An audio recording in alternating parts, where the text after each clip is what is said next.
नमस्कार, आप देख रहे हैं भारत की आवाज और मैं हूं आपके साथ साक्षी निर्माण। आइए शुरुआत करते हैं आज की कुछ खास खबरों से। आपकी बार 2 लाख का मुझे कम लगता है।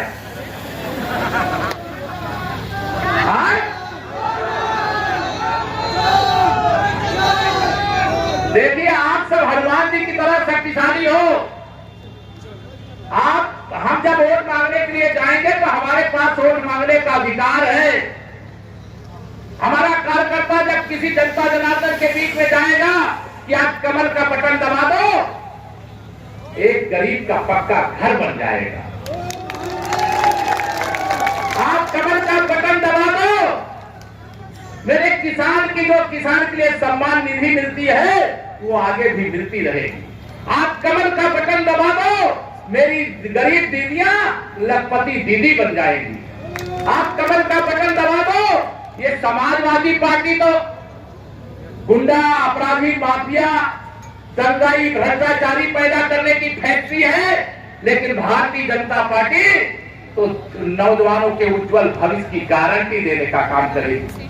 कमल का बटन दबाओ, भारतीय जनता पार्टी को जिताओ। 400 पार। माननीय प्रधानमंत्री जी ने क्या कहा है? माननीय प्रधानमंत्री जी ने क्या कहा है? 370 से अधिक कमल के फूल चाहिए और 400 से अधिक हमारा गठबंधन भी है। गठबंधन के साथ 400 से अधिक सांसद चाहिए। अब 370 कमल खिला दो। अभी तो जम्मू कश्मीर से 370 हटी है, पाकिस्तान के कब्जे वाले कश्मीर में भी तिरंगा फहरा दिया जाएगा। प्रधानमंत्री गरीब कल्याण अन्न योजना का राशन मिल रहा है कि नहीं मिल रहा है? दोनों हाथ से बताओ, मिल रहा है कि नहीं मिल रहा है? ये आगे 5 साल इसी तरह मिलता रहेगा गरीबों तक, या मोदी जी का संदेश पहुंचा देगा। यहाँ बहुत सारे वरिष्ठ नेता, पदाधिकारी, विधायक कर बैठे हुए। भारतीय जनता पार्टी का राष्ट्रीय महाधिवेशन हुआ था, उसमें प्रधानमंत्री जी ने कहा था मैंने अगर आपने वोट दिया, हमने 370 हटाया, तो आप सबको अपने अपने बूथ पर जितना वोट 2019 में दिलाए थे उसमें 370 वोट और बढ़ाना है। बढ़ा दोगे? चलो बढ़ाने के लिए हाथ ऊपर उठा करके बताओ। माननीय प्रधानमंत्री जी ने आप सबको प्रणाम भी भेजा है। 370 वोट हर बूथ पर 2019 में जितना मिला उससे ज्यादा बढ़ाने की अपील भी किया है, प्रार्थना भी किया है। मेरे कार्यकर्ताओं, मेरे जनता जनार्दन, मेरे बड़े बुजुर्गों, आप सबको कहना चाहता हूं, 2024 का यह लोकसभा चुनाव ये 5 साल देश को आगे नहीं ले जाएगा, या देश को 100 साल आगे ले जाएगा। गरीबों के जीवन में जो संकट है उस संकट से मुक्ति दिलाएगा ये 2024 का लोकसभा चुनाव।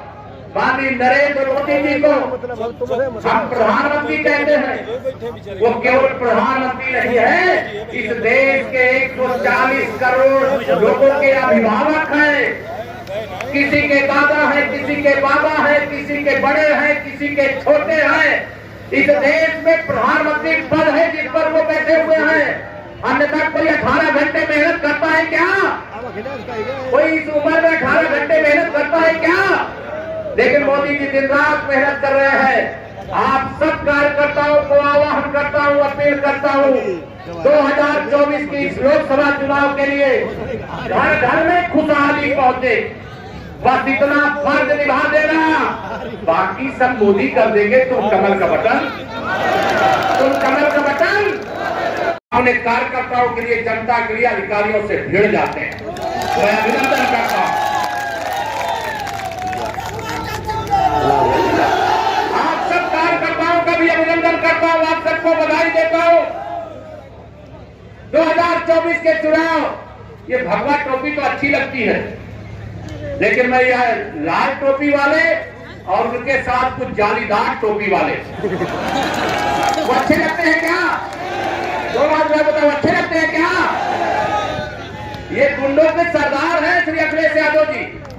मैं कहता हूं आपके सरकार के समय जो गुंडे, अपराधी, माफिया, दंगाई, भ्रष्टाचारी तैयार हुए थे, आप उनके सरदार हो। और जब उनको मैं ये कहता हूं तो मैं कोई गलत कहता हूं क्या? दोनों हाथ में बताओ, नहीं कन्नौज वाले नहीं बताएंगे तो मानेंगे नहीं लोग। सही बात कह रहा हूं कि गलत कह रहा हूं? जब इनको इन सबका सरदार कहता हूं तो ये भड़क जाते हैं और यहाँ और इनके चाचा सब मिल करके यहाँ सुब्रत पाठक जी पर हमला करते हैं, उत्तर प्रदेश में मेरे ऊपर हमला करते हैं। अरे श्री अखिलेश यादव जी, राजनीति में आए हो तो थोड़ा धैर्य धारण करना सीखो। अगर राजनीति कर रहे हो तो लोकतांत्रिक तरीके से चुनाव लड़ना सीखो। अगर आप संयमित भाषा अपने लिए चाहते हो तो दूसरे के लिए भी संयमित भाषा का प्रयोग करना सीखो। लेकिन मैंने तो सोचा जिस व्यक्ति ने अपने बाप का सम्मान नहीं किया वो मेरे पिता का सम्मान क्या करेगा। विधानसभा के अंदर बहस चल रही थी। अरे बहस मुद्दों पर हो रही थी, विकास की योजनाओं पर हो रही थी, बड़ी बड़ी डींगे हाँक रहे थे।